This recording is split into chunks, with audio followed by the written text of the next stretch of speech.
இன்னொன்று சொல்லுகிறார், ஏதோ அனைத்து இந்திய அண்ணா திராவிட முன்னேற்றத்தில் இருக்கிற சில முன்னாள் அமைச்சர்கள் பதவி ஆசைக்காக இன்றைக்கு ஆளும் கட்சியோடு ஆதரவாக வாக்களித்திருக்கிறார் என்று. யாருக்கு பதவி ஆசை, யாருக்கு என்பதை அவர் மனசாட்சியை தொட்டு சொல்ல வேண்டும். நான் சொல்றேன், உங்களுக்கும் புள்ள இருக்குது, எனக்கும் புள்ள இருக்கிறான், கேட்டுக்கோ. முன்னாள் முதலமைச்சர் அவர்களே, உங்களுக்கு ஒரே புள்ள, எனக்கு ஒரு பையன் ஒரு பொண்ணு.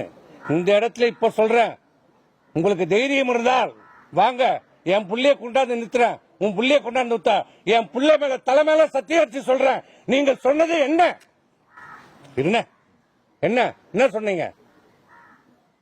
திமுகவோடு உங்களுக்கு உறவும் இல்லை எதுமா? என்ன சொன்னீங்க? 4ஆம் தேதி தேர்தல் முடிந்து வெற்றி பெற்ற சான்றிதழ் வாங்குறோம். நான் 6:30 மணிக்கு வாங்குறேன். வாங்கிட்டு உடனே வீட்டில் கொடுத்துட்டு சென்னைக்கு கிளம்பிட்டேன். வந்து கொண்டே இருக்கிறேன். ஒரு 7:30 மணி இருக்கும் நான் செங்கல்பேட்டை தாண்டும் போது. யார் என்று பேரெல்லாம் கேட்காதீங்க, அதெல்லாம் கேட்காதீங்க, சொல்ல மாட்டேன். திமுக இருந்து 2 முன்னாள் அமைச்சர்கள் எங்க லைனுக்கு வராரு. என்னடா இவங்களுக்கு சம்பந்தமே இல்லை, நம்ம கூட வராங்க. முதல்ல நம்பர் தெரியாம எடுத்துட்டேன்.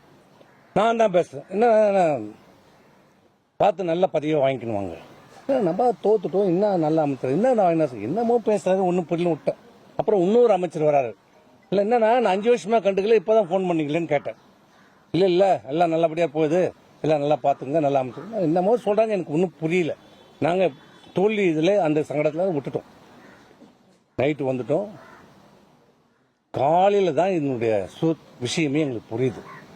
காலையில எங்களுக்கு செய்தி வருது, பொய்ச்சாளர் என்னன்னு பேசுகிறாரு, நம்ம ஆட்சி அமைக்கிறோம். என்ன சொல்றீங்க? திமுக நமக்கு ஆதரவு தருகிறது, வெளியிலிருந்து ஆதரவு தருகிறார்கள். நான் டெல்லியில பேசிட்டேன், எல்லாம் முடிஞ்சிருச்சு. திமுக ஆட்சியில பங்கெடுக்கல, அவங்க வெளியிலிருந்து நமக்கு ஆதரவு தருகிறாங்க. அந்த கூட்டணியில் இருக்கிறவங்களுக்கு மட்டும் ஒரு அமைச்சர் கொடுங்க, மீதி எல்லாம் நீங்க எடுத்துங்க, நமக்கு ஒரு 25 அமைச்சர்கள் கிடைக்கும். நான் கேட்டேன், இது எப்படின்னா? இந்த இயக்கம் ஆரம்பிக்கப்பட்டது எதனால? திமுகவை எதிர்த்து தொடங்கப்பட்ட இயக்கம். திமுக ஒரு தீய சக்தி, அது அழிக்கப்பட வேண்டும் என்று சொல்லி தொடங்கப்பட்ட இயக்கம். புரட்சித் தலைவர் எம்ஜிஆரால் தொடங்கப்பட்ட இயக்கம் அனைத்து இந்திய அண்ணா திராவிட முன்னேற்ற கழகம். தொண்டரால் தொடங்கப்பட்ட இயக்கம். அந்த இயக்கத்தில் சட்டமன்ற உறுப்பினரா, நாடாளுமன்ற உறுப்பினரா, அமைச்சரா, ஏன் இந்த மிகப்பெரிய தமிழ்நாட்டினுடைய முதலமைச்சரா, இந்த கட்சியின் பொதுச்செயலாளராக இருக்கிற இவர் 54 ஆண்டு காலம், ஒரு தலைமுறை இல்லை, 2 தலைமுறை இல்லை, 3 தலைமுறையாக எங்க அப்பா மாவட்ட செயலாளர், எம்பி, இப்ப நான் இருக்கிறேன். அதே மாதிரி இவருடைய அப்பா சேர்மன். இவங்களா எல்லாருமே இங்க இருக்கிற பெரும்பாலும் பாத்தீங்கன்னா ஒரு தலைமுறை 2 தலைமுறை. இதுவரைக்கும் திமுக எதிர்த்து நாங்கள் அரசியல் செய்து கொண்டிருக்கிறோம். இப்படி பார்த்த எங்களை திமுக ஆதரவோடு ஆட்சி அமையும் என்று நீங்க எப்படி சொல்றீங்க? இது என்ன நியாயம் என்று கேட்டேன். இல்லப்பா, எல்லாரும் இருந்தோம், வெல்மணி இருந்தோம், அங்க இருந்தோம், எல்லாரும் இருக்கிறோம். இன்னைக்கு சொல்லலாம், ஏன் கேபி முனுசாமி இருந்தார், அவர் உடனே அதுக்கு ஆமான்ட்டார். அது வேற, எது உடனே அதுக்கு ஒத்துக்கிட்டார். ஆமா கரெக்ட் தான், பண்ணுங்கன்றார். அது வேற. நாங்க எல்லாரும் இருந்தோம். இது எப்படி நியாயம்? இது எப்படி மனசாட்சி நம்ம ஏத்துக்க? மக்கள் ஏத்துப்பாங்களா? மக்கள் விடுப்பா, அதெல்லாம் பாத்துப்பாங்க. ஏன்னா தொண்டர்கள் ஏத்துப்பாங்களா? தொண்டரை நம்ம செஞ்சு அதெல்லாம் சரியாயிடுவாங்கப்பா. ஏன்னா நம்ம மனசாட்சி ஏத்துக்குமான்னு கேட்டேன். இன்னொன்னு சொன்னேன், பொண்டாட்டி வீட்டுல போனா பொண்டாட்டி விஷம் வச்சு சாவடிச்சிருவான்னு. பசங்க, நம்ம பசங்க, சொந்த பசங்க காரி துப்புவாங்கன்னு. சும்மா இருந்த சொன்னதை தான் சொல்றேன். அங்க சொன்னல, இந்த வார்த்தை சொன்னல, நானு சொன்னேன் இல்லையா? அப்படியே பேசுறீங்க. சொல்றேன், உண்மையை சொல்லுவோம். சொன்னோம். இல்லப்பா, இல்ல இன்னைக்கே சொல்லு, இன்னைக்கே முடியாதுன்னு. இன்னொரு உண்மையும் சொல்றேன், இது உங்களுக்கு ஏற்கனவே தெரிஞ்ச உண்மை, நீங்க ஏற்கனவே வெளியிட்டு இருக்கீங்க. இப்ப சொல்றேன், கேட்டுக்குங்க. ஏன்னா அவர் இந்த அளவுக்கு எங்களை குற்றச்சாட்டாரு. பதவிக்காக, நாங்க ஒரு அமைச்சர் பதவிக்காக எல்லாம் போற. அப்ப இவரு என்ன சன்னியாசம், இவரு என்ன எதுக்கு வந்த அரசியல் செய்யறவங்க எல்லாம் பதவிக்கு வரணும் தான் நினைப்பாங்க. இது இப்ப இவரு மட்டும் எதுக்கு இருக்கிறாரு? இன்னைக்கு எதுக்கு அதிமுக இந்த தேர்தலில் படுதோல்வி அடைஞ்சிருக்கிறது. ஆனா அதை ஏத்துக்க மனமில்லாத இன்னைக்கு சொல்கிறார் மிகப்பெரிய வெற்றின்றார். 47 தொகுதியை ஜெயிச்சது மிகப்பெரிய வெற்றின்னு சொல்றார். இப்படிப்பட்டவரை பொதுச் செயலாளராக வச்சிருந்தா என்ன பண்ண முடியும்? இது வெற்றியா? மிகப்பெரிய தோல்வி சொல்றார். வெற்றி பெற்றிருக்கிறோம் என்று சொல்றார். ஆனா இதே அம்மா 96ல சட்டமன்ற தேர்தலில் தோல்வி அடைஞ்சாங்க. தைரியமா சொன்னாங்க, இந்த தோல்விக்கு நான் பொறுப்பேற்றுக் கொள்கிறேன் என்று சொன்னாங்க. அவங்க அம்மா, அவங்க பொதுச் செயலாளர், ஆண்மை மிக்கவர், ஆளுமை மிக்கவர். வெற்றியும் கொண்டாடணும், தோல்வி வந்தா அந்த தோல்வி ஏற்றுக்கிற மனப்பக்குவம் இருக்கணும். அந்த மனப்பக்குவம் இன்னி வரைக்கும் அவர்கிட்ட கிடையாது. 19ல தோத்தோம், 21ல தோத்தோம், 24ல தோத்தோம், 26ல தோத்துருவோம். இன்னி வரை எந்த தோல்விக்கும் பொறுப்பேற்கவில்லை அவர்.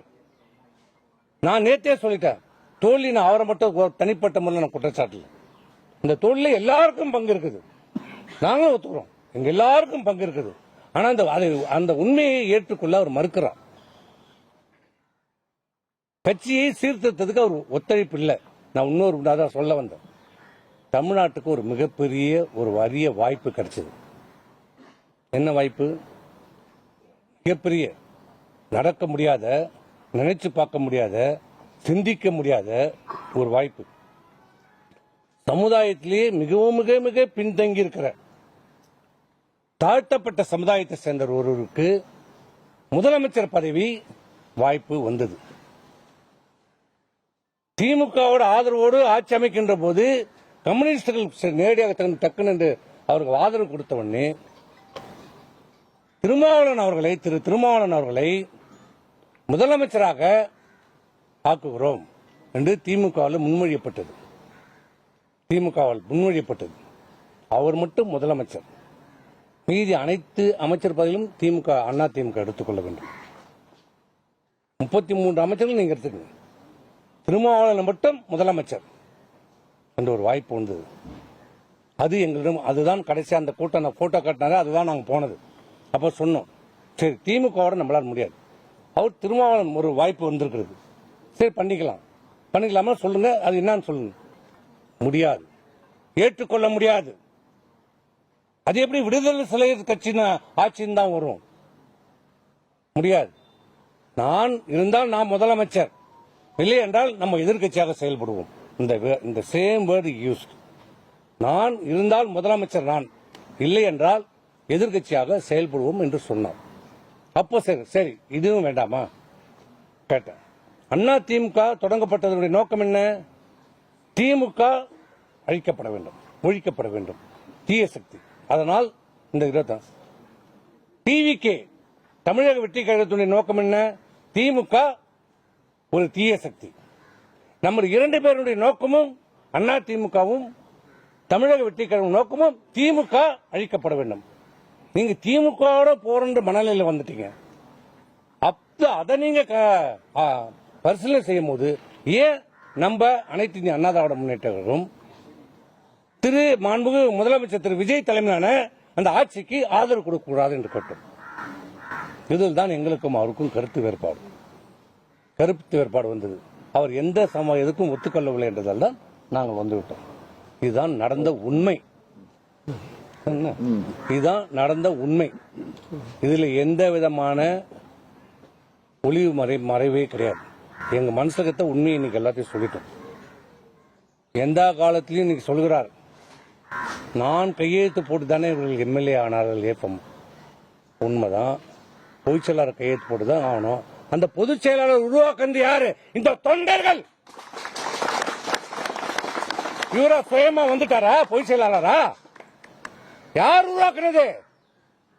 இந்த உலகத்துக்கே தெரியும், இந்த ஊருக்கே தெரியும், இந்த தமிழ்நாட்டில் இருக்கிற அனைத்து தொண்டர்களுக்கும் தெரியும், மக்களுக்கு தெரியும் யார் உருவாக்குனது. அவ்வளவுதான். இதுக்கு மேல நாங்க எதுவும் சொல்ல விரும்பல. இப்ப சொல்றது அனைத்து இந்திய அண்ணா திராவிட முன்னேற்ற கழகம்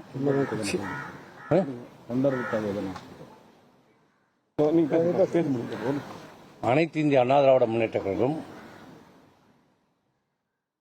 எங்களுடைய தலைமையிலான அனைத்து இந்திய அண்ணா தலைமையிலான நாங்கள் இன்றைக்கு சட்டமன்றத்தில் பெரும்பான்மை உறுப்பினர் இன்றைக்கு ஆதரித்து வாக்களித்திருக்கிறோம்.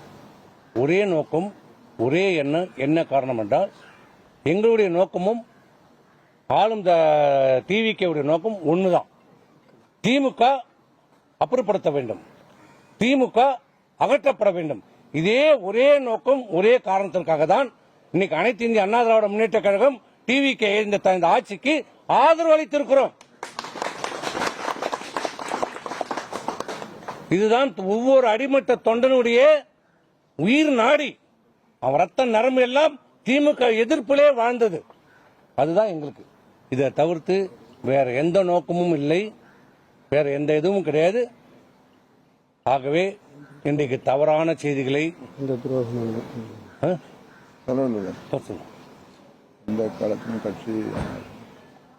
இப்பயும் சொல்றோம். எந்த நிலையிலும் எந்த சூழ்நிலையும் எங்க உயிர் மூச்சு இருக்கிற வரை அனைத்து இந்திய அண்ணா திராவிட முன்னேற்ற கழகம் தான் எங்களுடைய. எந்த விதமான காம்ப்ரமைஸ்க்கு எங்களுக்கு இடம் கிடையாது. இதுதான். அதிமுக யார் வசம் இருக்கிறது சார்? நீங்க உங்க அனைத்து இந்திய அண்ணா திராவிடம் இன்னைக்கு அவரும் சொல்லிட்டார், நாங்களும் சொல்லிட்டோம். அவர் பொதுச் செயலாளராக இருக்கிறார். இன்று வரைக்கும் அவர் தான் எங்களுக்கு பொதுச் செயலாளர். அதுல எந்த மாற்று கருத்தும் இல்லை. பொதுச் செயலாளர் இன்னைக்கு சட்டமன்றத்திலேயே சொல்லியிருக்கிறார், அனைத்து இந்தியாவில் எந்த பிளவும் இல்லை என்று சொல்லியிருக்கிறார். நாங்களும் சொல்றோம். நாங்களும் அண்ணா திமுக திராவிடத்தில் பெரும்பான்மை சட்டமன்ற உறுப்பினர்கள் தான் வாக்களிச்சிருக்கிறோம். துரோகிகள் அப்படின்னு எடப்பாடி பழனிசாமி உங்களை குறிப்பிடுறதை எப்படி பாக்குறீங்க? என்னையா இன்னைக்கு பேசும்போது